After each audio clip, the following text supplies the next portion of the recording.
I stood there in the blinding Colorado sun, squinting at the empty spot where our car had been just 10 minutes ago. My wife, Chloe, and her friends, Isla, Stephanie, and Lauren, had vanished. At first, I thought it was one of their stupid pranks.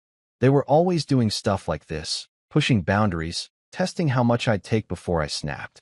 5 years of marriage, and I'd gotten used to their little games, the way they'd laugh at me, the way Chloe would join in instead of standing up for me. But this felt different. My phone was still plugged into the car charger, my wallet tucked in the glove box.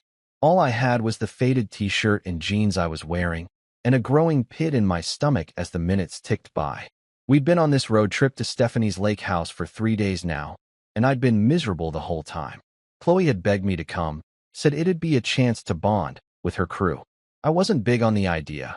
Her friends always treated me like an outsider, tossing out jabs and inside jokes I wasn't part of, but I went anyway, because I loved her.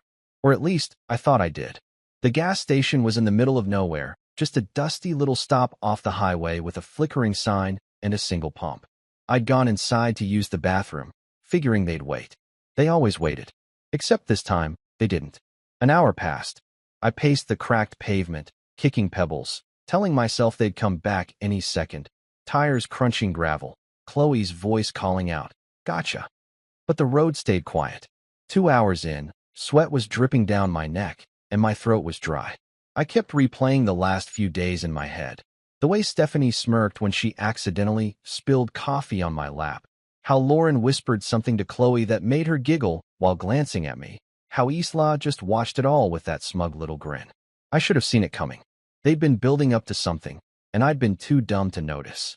A truck pulled up, its engine rumbling loud enough to shake me out of my thoughts. The driver, a big guy with a gray beard and a stained ball cap, leaned out the window.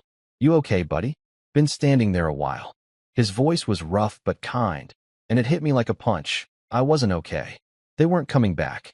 Chloe wasn't coming back. I swallowed hard, trying to keep my voice steady. "Yeah, my ride left me. You think you could help?" He nodded, like it wasn't the first time he'd seen someone stranded out here. "Hop in. Where you headed?" I didn't even know. Home. Back to Chloe. The life we'd built. But as I climbed into the cab, something shifted inside me. 5 years of her laughing at me, brushing me off, letting her friends treat me like garbage. It all came rushing up, hot and heavy. I stared out the window as the gas station shrank in the side mirror. The trucker didn't ask too many questions, just kept driving, humming some old country song. My hands clenched into fists on my lap. I could have borrowed his phone, called Chloe, demanded answers. But what would she say? "It was a joke, babe. Don't be so sensitive." I'd heard it all before. Every time I complained about her friends, she'd roll her eyes and tell me I didn't get their humor. Maybe I didn't. Maybe I never would. But standing there alone, abandoned like some stray dog, I realized something. They didn't get me either. And Chloe? She'd picked them over me, again and again. The trucker dropped me off at a crossroad, pointing me toward Grand Junction, the nearest town. "Good luck, man," he said, tipping his cap. I nodded, my throat tight, and started walking. My shoes scuffed the dirt, the sun beating down on my head. No phone, no money, no plan, just me and the open road. Part of me wanted to turn back, to beg someone at the gas station to call her, to fix this. But another part, a louder part, kept pushing me forward. I was done being the punchline, done being the guy they laughed at. Chloe and her friends thought they'd won, thought they'd broken me. But as I trudged toward Grand Junction, a strange calm settled over me. They hadn't broken me. They'd set me free. I didn't know what was waiting for me in that town. I didn't know how I'd eat, where I'd sleep, or how I'd get by with nothing. But for the first time in years, I wasn't scared of what Chloe would think. I wasn't worried about her friend's next move. I was alone, yeah, but I wasn't helpless. The road stretched out ahead, endless and empty, and I kept walking. They'd left me behind, but maybe that was the best thing they could have done. Maybe this was my chance to figure out who I was without her, without them. By the time the sun started dipping low, turning the sky orange, I'd made up my mind. I wasn't going back. Not to Chloe, not to that life. Whatever came next, it was mine to build. I stood at that dusty crossroad where the trucker dropped me off, the Colorado wind kicking up little swirls of dirt around my feet. Grand Junction was somewhere ahead, but I didn't have a map, a phone, or a dime to my name. Just the clothes on my back and a head full of spinning thoughts. Chloe and her friends had left me high and dry, and part of me still wanted to find a way to call her, to hear her voice, to demand she turn the car around. But then I remembered how she'd laughed when Stephanie accidentally knocked my beer over at the lake house, how she'd shrugged when I asked her to stick up for me. 5 years of that. 5 years of feeling like a guest in my own marriage. No, I wasn't calling her. Not this time. I started walking toward town, my sneakers crunching on the gravel. The sun was still high, baking the ground, and sweat soaked through my shirt. I didn't know how far Grand Junction was. Miles, probably, but I didn't care. Every step felt like a choice, like I was leaving her behind one footprint at a time. My mind kept drifting back to the gas station, to the moment I stepped out of that grimy bathroom and saw nothing but empty pavement. They'd planned it, hadn't they? Chloe, Stephanie, Isla, Lauren, all giggling in the car as they peeled out, thinking it'd be hilarious to ditch me. I could almost hear Chloe saying, "He'll figure it out, he always does." Well, I was figuring it out now, just not the way she expected. A pickup truck rumbled by, and I stuck out my thumb, hoping for a lift. The driver, a guy with a scruffy beard and a faded flannel shirt, slowed down and leaned out the window. "Need a ride?" he asked, eyeing me like he wasn't sure if I was trouble. "Yeah, heading to Grand Junction," I said, keeping my voice steady. He nodded. "Hop in. I'm going that way." I climbed into the passenger seat, grateful for the break. The cab smelled like oil and cigarettes, but it beat walking. "What's your story?" he asked as we rolled down the highway. I hesitated, then shrugged. "Got left behind by some people I thought I could trust." He grunted, like he'd heard that one before. "Happens more than you'd think out here." He dropped me off on the edge of Grand Junction, near a cluster of low buildings and a blinking traffic light. "Take care, man," he said, and drove off. I stood there, taking it in. A small town with a mix of old brick storefronts and newer chain stores. People going about their day like nothing was wrong. But everything was wrong for me. No wallet, no ID, no way to prove who I was. I needed help, and fast. I spotted a sign for a homeless shelter a few blocks down, a plain building with a cross painted on the side. My stomach twisted at the thought. Me in a shelter? But what choice did I have? Inside, it was dim and smelled like bleach and stale coffee. A guy behind the counter looked up. Roy, his name tag said. He was older, maybe 50, with a shaved head and a no-nonsense stare. "You lost or just broke?" he asked, sizing me up. "Both," I admitted, rubbing the back of my neck. "Got ditched out on the highway. No money, no phone, nothing." Roy didn't blink. "Happens. You got a name?" "Yeah. Mike," I said, figuring it was easier to stick to the truth for now. He handed me a clipboard with a form. "Fill this out. We'll get you a bed for the night. Tomorrow, we'll figure out the rest." That night, I lay on a cot in a room full of snoring strangers, staring at the ceiling. My mind wouldn't shut off. Chloe's face kept popping up, her voice, her laugh. I wanted to hate her, but part of me still ached for her to show up, to say it was all a mistake. But Roy's words stuck with me. "Tomorrow, we'll figure out the rest." He didn't mess around. The next morning, he sat me down with a cup of weak coffee and a plan. "You need ID to do anything. Job, bank, whatever. Takes time, but we'll start the process. Meantime, you need cash." I nodded, feeling useless. "Know anywhere hiring?" I asked. Roy smirked. "There's a diner down the street. Owner's a tough old broad named Jacqueline. Tell her I sent you." The diner was a squat little place called Jackie's, with red vinyl booths and a jukebox in the corner. Jacqueline was behind the counter, a wiry woman in her 60s with tattoos snaking up her arms and a voice like gravel. "Roy says you need work," she said, not even looking up from wiping the counter. "Yeah, I do," I replied, shifting on my feet. "Anything you got." She squinted at me, like she was trying to see through me. "Dishwasher quit yesterday. Pays crap. Hours are long. You steal from me, you're dead. Start now." I blinked, caught off guard, but nodded. "Okay, I'm in." She tossed me an apron, and just like that, I was scrubbing plates in the back, hot water soaking my hands. It wasn't much, but it was something mine. No Chloe, no friends laughing at me, just me and a stack of greasy dishes. Roy checked in later that week, helped me file for a replacement ID. "You're doing all right, Mike," he said, clapping me on the shoulder. I wasn't so sure, but I kept going. The shelter became my home, Jacqueline's diner my lifeline. I didn't call Chloe, didn't even try. Every night, I fell asleep exhausted, but it was a good kind of tired. I was starting over, from nothing, and it felt like maybe, just maybe, I could make it work. I woke up on that cot in the shelter every morning with the same ache in my back, the same buzz of snores and coughs from the other guys around me. It had been a couple of weeks since Chloe and her friends ditched me at that gas station, and I was still getting used to this new life. Scrubbing dishes at Jacqueline's diner, sleeping on a borrowed bed, wearing clothes from a donation bin. My hands were raw from the hot water and soap, but I didn't mind. It kept me busy, kept my mind off her. Roy had been a rock, helping me navigate the mess of getting a replacement ID. Takes time, he'd said, handing me a stack of forms. But you'll get there. I nodded, grateful for his gruff kindness, and kept pushing forward. The diner was my world now. Jacqueline didn't mess around. She'd bark orders from the counter, her sharp eyes catching every mistake. Move faster, Mike, we ain't got all day, she'd yell, but there was no real venom in it. I worked double shifts whenever I could, piling up cash in a little envelope I stashed under my cot. My first paycheck wasn't much, but it was enough to buy a cheap prepaid phone from the gas station down the street. I held it in my hands, the plastic still shiny, and felt a rush of something like pride. It wasn't fancy, but it was mine, bought with my own money, not Chloe's, not anyone else's. I didn't need her anymore. Then the call started. I'd only had the phone a day when it buzzed in my pocket while I was elbow deep in suds. I wiped my hands on my apron and pulled it out.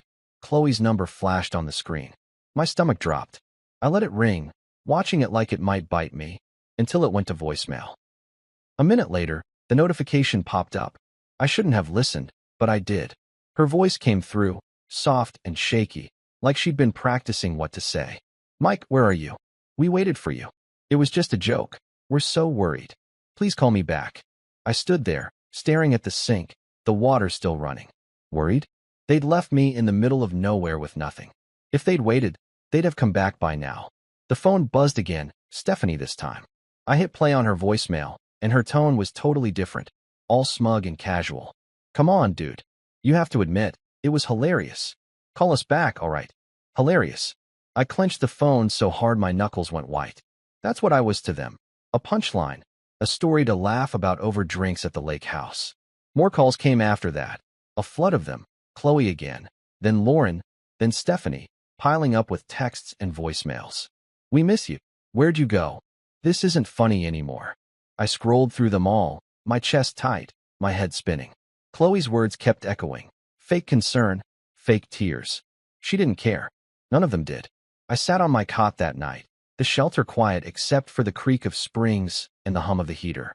The phone glowed in my hand, their messages lighting up the screen.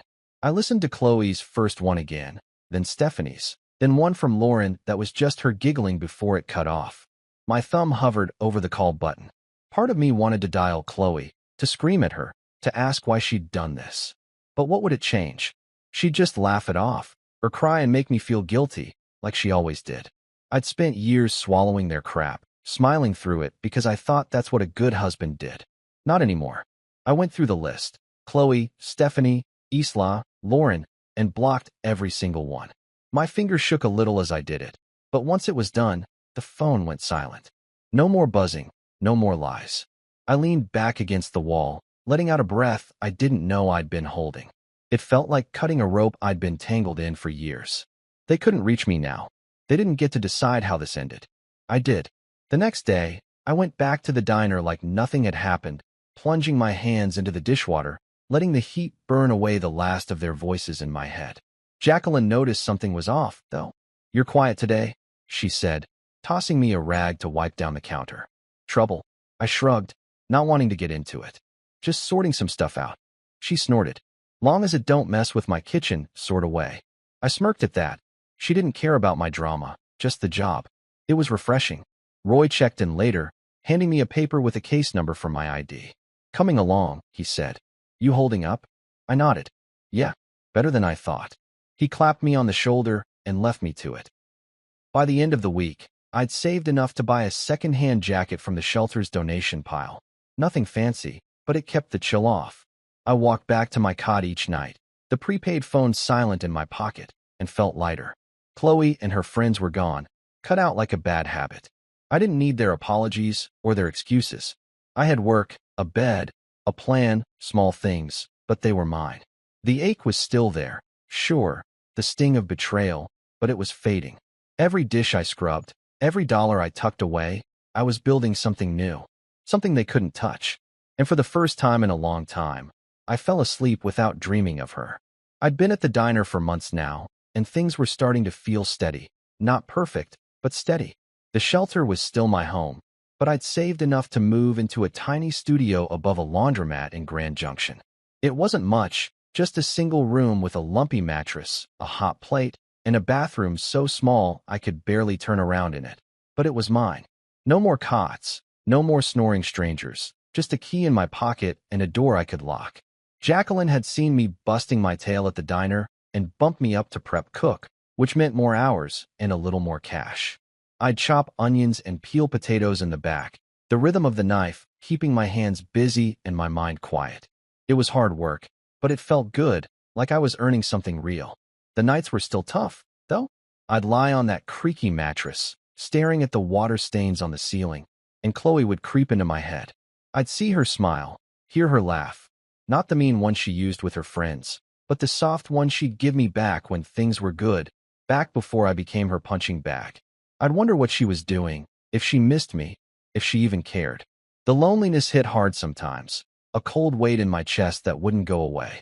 But then morning would come, and I'd drag myself out of bed, pull on my jacket, and head to the diner.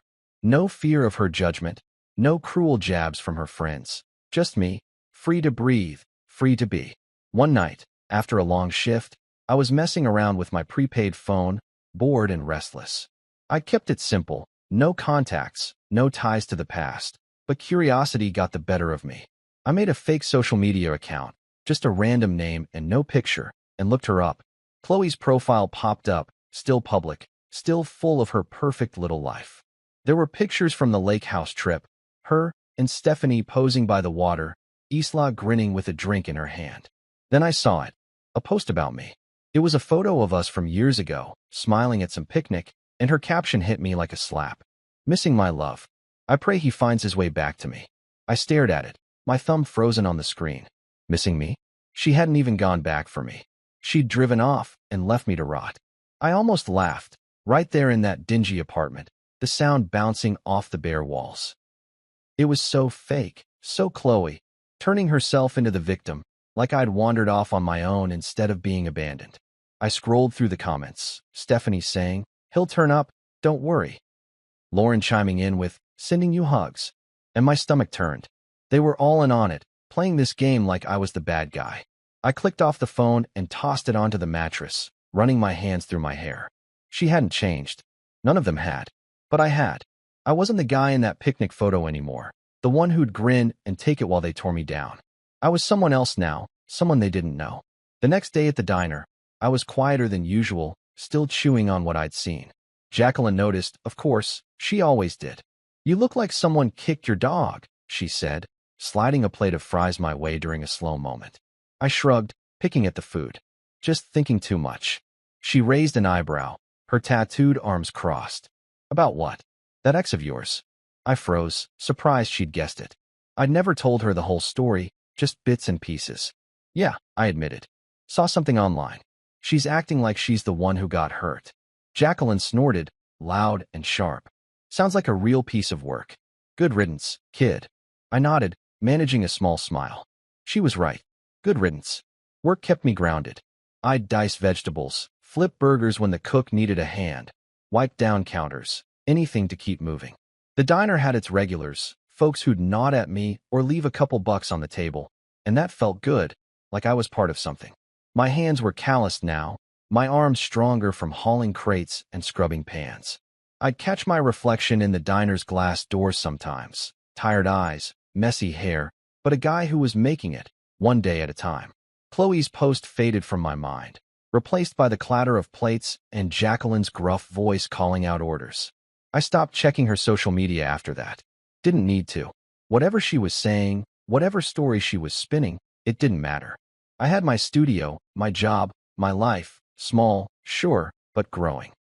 The loneliness still came around, especially on quiet nights when the laundromat downstairs hummed and rattled, but it wasn't as sharp anymore. I'd wake up to the smell of detergent drifting through the floorboards, pull on my boots, and head out into the cold morning air.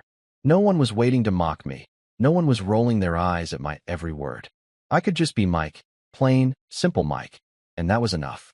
For the first time in years, I felt like I was standing on solid ground, not sinking in quicksand. Freedom wasn't loud or flashy.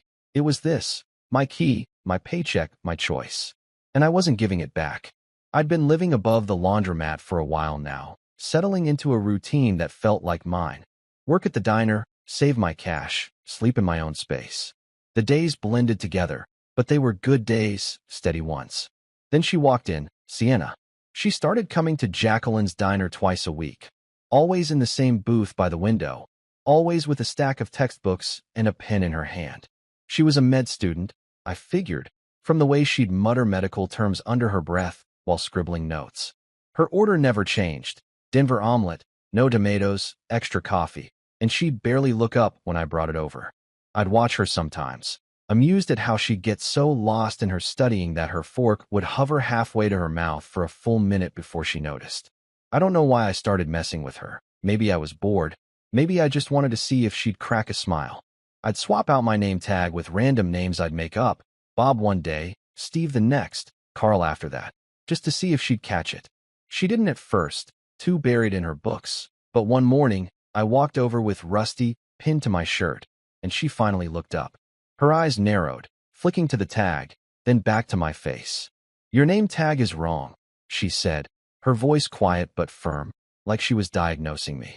I grinned, caught off guard. "Is it?" I shot back, even though it was. My real name was Mike, and she'd never asked. She smirked, just a little, and went back to her notes. That was it, our first real moment, and it stuck with me. Work kept me busy, but Sienna became the highlight of my week. She'd show up, order her usual, and I'd find excuses to swing by her table, refill her coffee, clear her plate, ask if she needed anything. She'd nod or mumble a thanks, but that smirk stayed in my head, like a challenge. One day, she came in looking frazzled, her hair messy, her books heavier than usual. "Rough night?"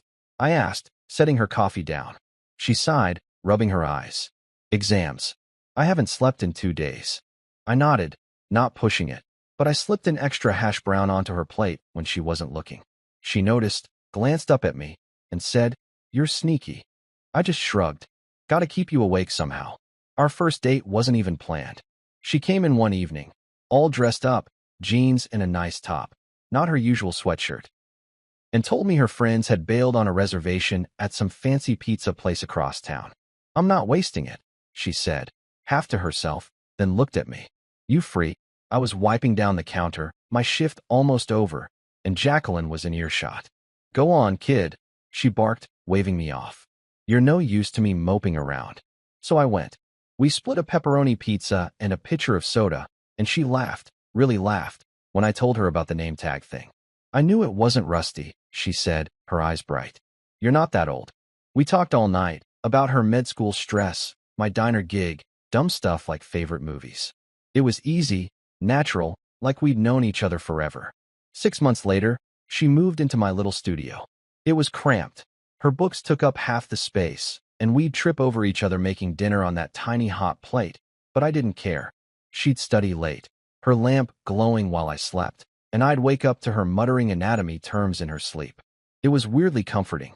A year after that, we got a bigger place together, a real apartment with a kitchen and a couch that didn't smell like bleach. Sienna was different from Chloe. She didn't mock me, didn't make me feel small. When I doubt myself, she'd just say, "You've got this." And somehow, I believe her. We'd cook together, watch old TV shows, argue over who left the dishes in the sink. It was simple, but it was ours. Meanwhile, Chloe wouldn't let go. She'd started emailing me, found my address somehow, probably from an old bill or something. The first one came a few weeks after Sienna moved in, popping up on my phone while I was chopping peppers at the diner. "Mike, I just want to know you're okay," it read. "I miss you." "We all do." I stared at it, my knife hovering over the cutting board. "Miss me?" She'd left me at a gas station with nothing, laughed about it with her friends, and now she missed me? I deleted it without replying. More came after that, some short, some long, all dripping with that fake sweetness she'd mastered. I messed up, I know. Please talk to me. I saw your grandma. She's worried. I'd read them, feel that old ache in my chest, then hit delete. Sienna caught me once, frowning at my phone. Who's that? She asked. Nobody, I said, and she didn't push. She didn't need to. I wasn't going back. Life with Sienna was good, better than I'd thought I deserved. The diner was humming, my hands were steady, and Chloe's emails were just noise I could tune out. I'd built something new, something solid, and every day with Sienna proved it. She'd tease me about my cooking, I'd laugh at her terrible singing, and we'd fall asleep tangled up on that secondhand couch. Chloe could write all she wanted. I didn't know her a damn thing. My world was here now, with Sienna, and I wasn't letting go. I stood in the kitchen of Jacqueline's diner, flipping a burger on the grill, the sizzle filling the air as grease popped against my apron. Things had been good. Better than good, really. Sienna and I were settled in our new apartment, a step up from the cramped studio above the laundromat. It had a real bedroom, a stove that didn't smoke, and a window that let in actual sunlight. Life felt solid, like I'd finally climbed out of the hole Chloe and her friends had left me in. Work was steady too. I'd been at the diner long enough that Jacqueline trusted me with more than just dishes and prep. She'd started leaning on me, barking less and nodding more when I got things done right. That day, though, she called me over to the counter during a slow stretch, her sharp eyes locked on me like she had something big to say. Mike, she said, wiping her hands on a rag, you're not half bad at this. I smirked, thinking she was joking, but her face stayed serious. I'm opening a second spot across town, smaller joint, but mine. Need someone to run it. You in? I froze, spatula in hand, the burger sizzling behind me. Me? Run a diner? I'd gone from scrubbing plates to cooking, sure, but managing a whole place? You serious? I asked, my voice rougher than I meant it to be. She snorted. Do I look like I'm kidding? You've got the chops. Work hard, don't steal, don't whine. Say yes or no. My head spun. A year ago, I'd been dumped at a gas station with nothing. Now I was getting offered this. I almost said no, convinced it was some trick, like Chloe's pranks all over again. That night, I sat on our couch, Sienna's and mine, staring at the TV without really watching it. She came home from a late study session, dropping her bag by the door, and saw me just sitting there. What's up? She asked, kicking off her shoes. I told her about Jacqueline's offer, my voice low, like saying it out loud might jinx it. She wants me to run her new diner. Me in charge. Sienna plopped down next to me, her knee brushing mine. And you're thinking about turning it down? She said, reading me like always. I shrugged, rubbing my neck. I don't know. What if I screw it up? She grabbed my hand, her grip firm. You're already running that place half the time, helping with orders, fixing stuff when she's yelling at someone else. Just make it official. You've got this. Her words hit me hard, like a shove I didn't know I needed. She didn't doubt me, not for a second, and that felt new, strange, good. Chloe would have laughed, said something like, you? A boss? And her friends would have piled on. But Sienna just looked at me, steady and sure, and I nodded. Okay, I'll do it.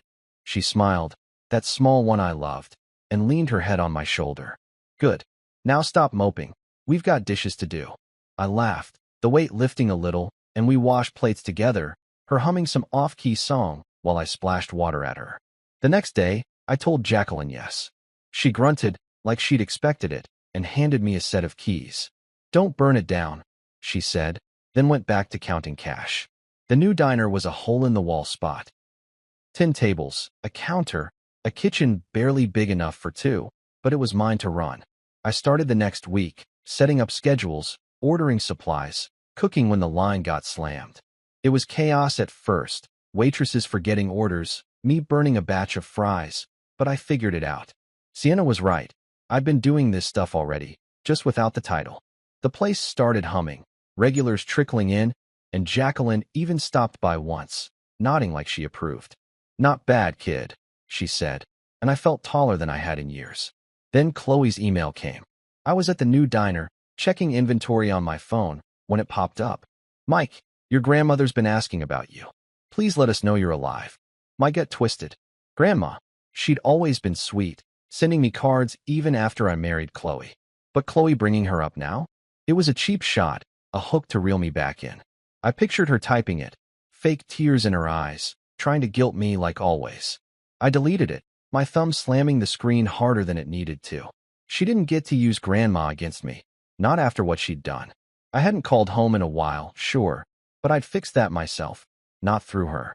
I threw myself into the diner after that, keeping my hands busy so my mind wouldn't wander. The place was picking up, truckers stopping by, locals chatting me up like I was one of them. I'd come home to Sienna studying at our table, her books spread out, and she'd ask how it went. Good, I'd say and mean it. We'd cook dinner. Nothing fancy, just pasta or burgers, and talk about her classes, my day, the future. Chloe's emails kept coming, piling up in my trash folder, but I didn't open them. She was a ghost, a shadow I could ignore. My life was here. The diner, Sienna, the keys in my pocket. I'd been abandoned once, left to figure it out, and I had. Now I was building something better, something they couldn't touch. Every night, I locked up the diner, drove home to Sienna, and felt like a man who'd finally found his footing. I was flipping eggs in the kitchen of my third diner, the one on the edge of town, when my phone buzzed in my pocket. The morning rush was in full swing, truckers hollering for coffee, waitresses darting between tables, and I almost ignored it. 15 years had turned me into a different man. Sienna and I were married, 2 kids tearing up our house, 3 diner locations keeping me busy. Life was good, loud, full. Nothing like the empty shell I'd been when Chloe left me at that gas station. I wiped my hands on my apron, pulled out my phone, and saw it. A LinkedIn notification. Someone viewed your profile 27 times today. My stomach did a little flip. I didn't use LinkedIn much, just a basic page with my name, the diners, a blurry photo Sienna made me take. But 27 times? That wasn't normal. I tapped it open, the grill hissing behind me, and there she was, Chloe. Her name hit me like a cold splash of water, right there on the screen, tied to some company I didn't care about. 27 views in one day. She'd been digging through my life, over and over. I set the phone down, my hands gripping the counter, trying to steady myself. 15 years, and she was back, creeping in like a shadow I thought I'd shaken off. I flipped the eggs, barely watching, my mind racing. What did she want? Why now? I'd blocked her emails years ago, ignored her guilt trips, built a whole world without her. But here she was, poking around, silent but loud in my head. The diner smelled like bacon and syrup, the clatter of plates keeping me grounded. I plated the eggs, handed them off to a waitress, and tried to focus. Coffee needed refilling, hash browns were burning, but Chloe's name stuck with me. I pictured her sitting somewhere, clicking my profile, seeing the diners, maybe even the old job at Jacqueline's I'd listed. Did she know about Sienna? The kids? I hadn't posted much, just enough to look legit, but 27 views meant she was looking hard. I wiped my forehead, sweat mixing with the heat, and grabbed my phone again. Her profile stared back. Chloe, older now, hair cut short, a tight smile in her picture. Consultant, it said. I didn't read more. Didn't want to. I stepped into the back, a tiny storeroom with shelves of flour and canned goods, and leaned against the wall. My heart was thumping too fast, like I'd run a mile. 15 years, 2 kids, a wife, a business, and she could still rattle me. I hated that. I'd worked so hard to bury her, to forget the gas station, the laughter, the way she'd made me feel like nothing. Now she was back, not even saying anything, just watching. Was she jealous? Mad? Desperate? I ran my hands through my hair, pacing the cramped space. Part of me wanted to message her, "What's your deal?" But I stopped myself. That's what she'd want. Me reaching out, giving her a crack to slip through. I went back to the grill, threw myself into the rush, cooking, pouring, wiping down tables when the waitresses got swamped. The regulars nodded at me. Some guy asked for extra ketchup, and I kept moving, kept my hands busy. But she was there, in the back of my mind, those 27 views like an itch I couldn't scratch. I didn't tell Sienna when I got home that night. She was on the couch, folding laundry, the kids upstairs yelling about some game. Busy day? She asked, glancing up. Yeah, I said, forcing a smile, kissing her forehead. Same old. She didn't push, just handed me a pile of socks to sort, and I sat there, folding, pretending everything was fine. The house was warm, Smelled like dinner. Chicken and rice, Sienna's go-to, and the kids tumbled down, begging for dessert. I laughed, said no, felt normal for a minute. But Chloe lingered, a ghost I couldn't shake. I didn't check LinkedIn again, didn't need to see if she'd looked more. 27 was enough. I helped Sienna with the dishes, her hip bumping mine, and tried to let it go. My life was here, 2 kids fighting over the last cookie, a wife who didn't laugh at me, diners I'd built from nothing. Chloe couldn't touch that, not really. Still, I went to bed with her name in my head, staring at the ceiling while Sienna slept beside me. The next day, I was at the first diner, pouring coffee, when my phone buzzed again.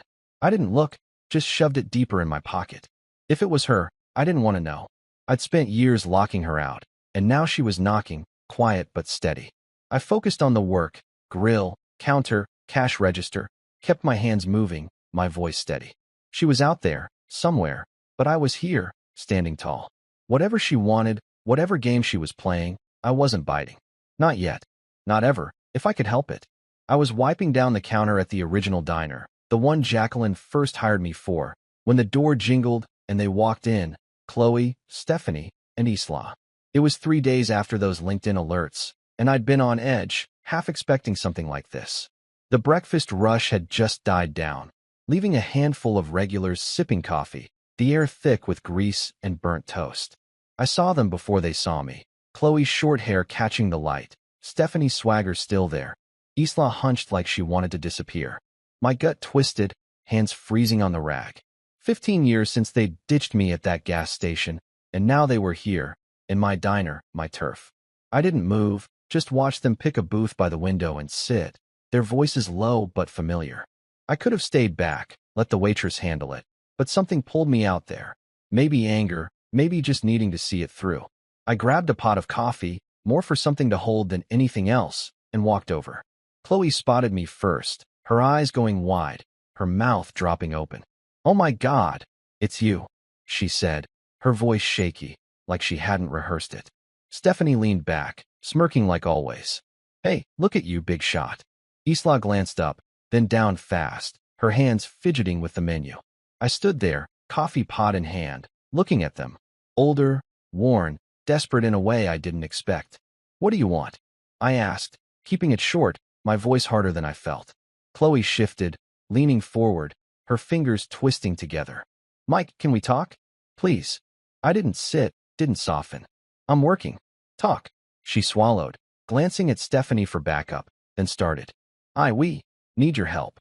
It spilled out. Her life had crashed. Her artsy little business went under. Her marriage, some guy I didn't know, fell apart, and she was broke, begging now. Stephanie jumped in, casual like it was no big deal. "You're doing all right, right? 3 diners? We just need a hand, for old times." Isla nodded, barely audible. "Just a little help." I listened, letting it sink in. Chloe's sob story, Stephanie's charm, Isla's guilt. They'd planned this, tracked me down, thought I'd roll over. I stood there, coffee pot still hot in my grip, watching them squirm. Chloe's eyes got wet, Stephanie's smirk twitched, Isla shredded the edge of her menu. I remembered her LinkedIn stalking, 27 views, then showing up here, thinking I'd cave because I used to. "Wait here," I said, turning away. I walked to the office, a cramped box with a desk and a stack of receipts, my boots heavy on the floor. They wanted money. After leaving me with nothing, laughing about it, they thought I'd just hand it over. I sat down, the chair creaking, and stared at the wall. My hands shook a little, not from fear, from anger. I could have yelled, thrown them out, but I didn't. I grabbed an envelope, wrote a check, and headed back. They were still there, whispering, heads snapping up when I walked over. I dropped the envelope in front of Chloe, watching her fingers snatch it up, her face lighting up for a second. She opened it. $73.50, the exact cost of a Greyhound ticket from Grand Junction back home, 15 years ago. Her smile crashed, her breath catching. Stephanie grabbed it, glaring. "What the hell is this?" she snapped. I leaned in, my voice low, steady. "That's what it would have cost me to get back to you that day. I didn't. You don't get more than that."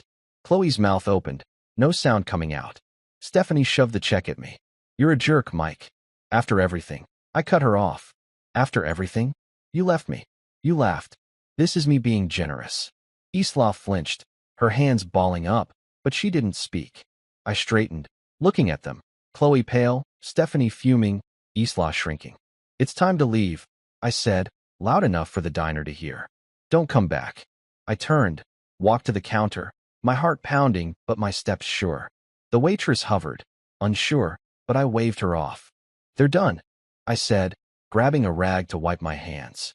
They sat there a minute, stunned, then scrambled up, Chloe shoving the envelope in her purse, Stephanie muttering, Isla trailing behind. The door jingled shut, and the diner went back to normal, coffee pouring, forks clinking, like they'd never been there. I stood behind the counter, pouring myself a cup, my hands steady now. They'd come begging, thinking I'd bend, and I'd shut them down. It wasn't loud or messy, just cold, final. I sipped the coffee, bitter on my tongue, and watched the regulars chat, oblivious. Chloe's tears, Stephanie's anger, they didn't matter. I'd given them what they'd given me, just enough to walk away. The diner hummed around me, my diner, my life, and they were gone. I finished my shift, locked up, and drove home, the weight lifting with every mile. They'd tried, and they'd lost. That was it. I leaned against the diner's front window, the glass cold against my arm, watching Chloe, Stephanie, and Isla out in the parking lot. They'd just stormed out after I handed them that $73.50 check. Bus fare from Grand Junction, nothing more. And now they were at it, arguing like kids caught stealing. Stephanie was loud, her hands slashing the air, her face twisted up like she wanted to hit something. Chloe stood there, the envelope crumpled in her fist, staring at the ground, her shoulders hunched. Isla hung back, her arms crossed tight, looking like she might bolt or cry. Maybe both. I couldn't hear them through the window, but I didn't need to. They'd come in begging, thinking I'd cave, and I'd sent them packing. Now they were unraveling, and I just watched, feeling nothing. The sun was low, painting the lot orange, their shadows stretching long across the gravel. Stephanie jabbed a finger at Chloe, her mouth moving fast, probably blaming her for dragging them here, for screwing it up. Chloe shook her head, slow and tired, then shoved the check into her purse like it was trash. Isla shifted, glancing at the diner, her eyes catching mine for a second before darting away. I didn't move, didn't blink, just stood there, my coffee mug cooling on the counter behind me. They could fight all day out there. It didn't touch me. I'd given them what they deserved, closed the book on 15 years of their garbage, and that was that. I turned away, grabbing the mug and taking a sip. Cold now, bitter, but I didn't care. The diner was quiet, just a couple of regulars lingering over pie, the jukebox humming some old tune. I wiped down the counter, slow and steady, letting the rag soak up the day. The waitresses buzzed around, clearing tables, shooting me quick looks but keeping their mouths shut. They knew something had happened. Those three walking in, me walking out with that envelope. But I didn't explain. "You good, Mike?" one asked, stacking plates. "Yeah," I said, short and sharp, and went back to wiping. I didn't want their questions, didn't want to drag it out. Chloe and her crew were gone, and I was done. Driving home, the truck's engine growled under me, the road dark except for my headlights cutting through. My hands gripped the wheel, my mind stuck on that scene. Chloe's face when she saw the check, Stephanie's snarl, Isla's silence. It should have felt good, shutting them down, and it did, mostly. But there was this itch, a little nag I couldn't shake. They'd looked desperate, broken, Chloe especially, with her sob story about her life falling apart. 15 years ago, I'd have cared, run after them, tried to fix it. Now, I just watched them leave. The house came into view, lights on, Sienna's car in the drive, and I let out a breath. This was real, my family, my life, not them. I walked in, kicking my boots off by the door, the smell of leftover lasagna hitting me. Sienna was at the kitchen table, papers spread out, a pen in her hand, grading again, probably. The kids were upstairs, their voices muffled, likely in bed but not asleep. She looked up, her glasses low on her nose. "Hey," she said, soft, then tilted her head. "You okay?" I nodded, pulling out a chair and sitting across from her, my hands flat on the table. "They came by," I said, keeping it simple. Her eyebrows lifted, but she waited. Chloe, Stephanie, Isla asked for money. I gave them bus fare and told them to go. She set her pen down, leaning back, her eyes steady on mine. "Bus fare?" she asked, a little smile tugging her lips. I told her, $73.50, the exact cost to get back from Grand Junction all those years ago. How Chloe's face fell, how Stephanie snapped, how I walked away.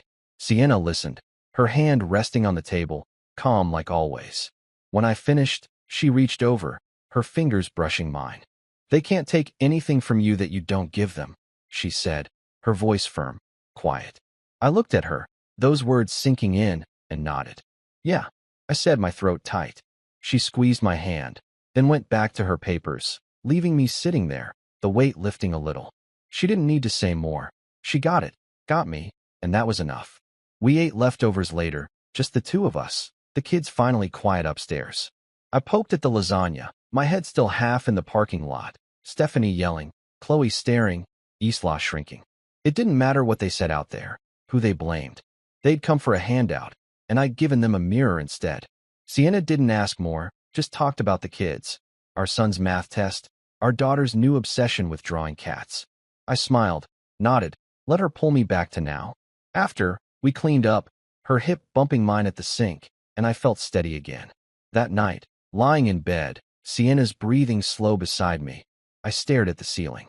The house creaked, the kids shifting in their rooms, and I replayed it. Those three in my diner, then out in the lot, falling apart. They couldn't touch this, my family, my diners, me. I'd shut the door, locked it tight, and they were on the other side, where they belonged. The itch was still there, faint, but fading. Sienna was right.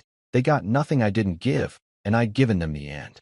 I closed my eyes, the days slipping away, and slept hard, done with their ghosts for good.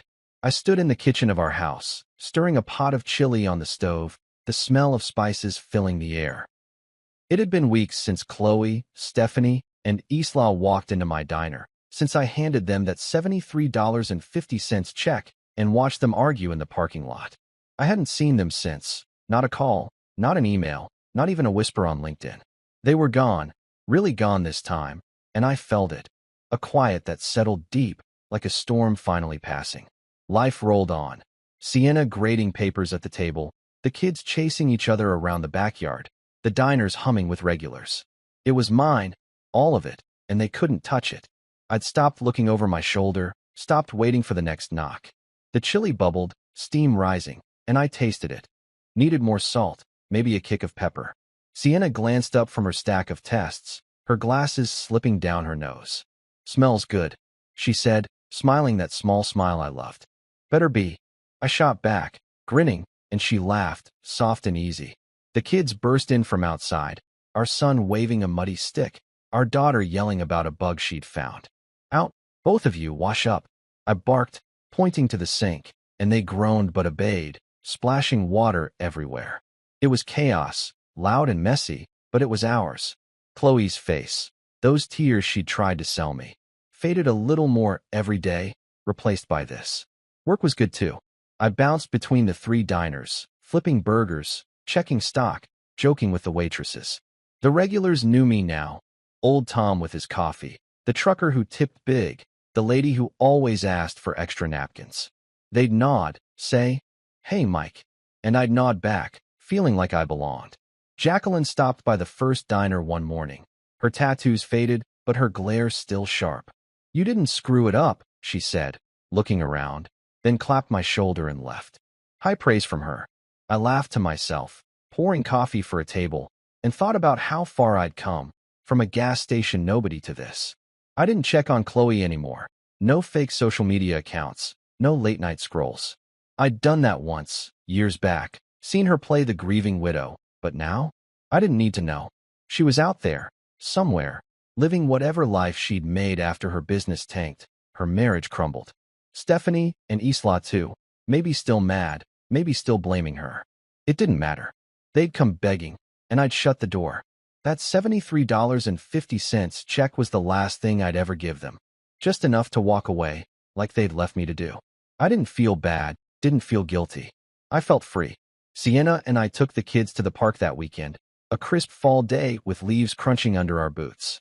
Our son ran ahead, kicking a ball, while our daughter clung to my hand, pointing at every squirrel. Sienna walked beside me, her arm brushing mine, and we didn't say much, just watched, breathed, lived. I thought about Chloe for a second, her showing up, her voice cracking, and let it go. She couldn't take this from me, couldn't even come close. I'd built it all without her, despite her, and it was better than anything she'd ever offered.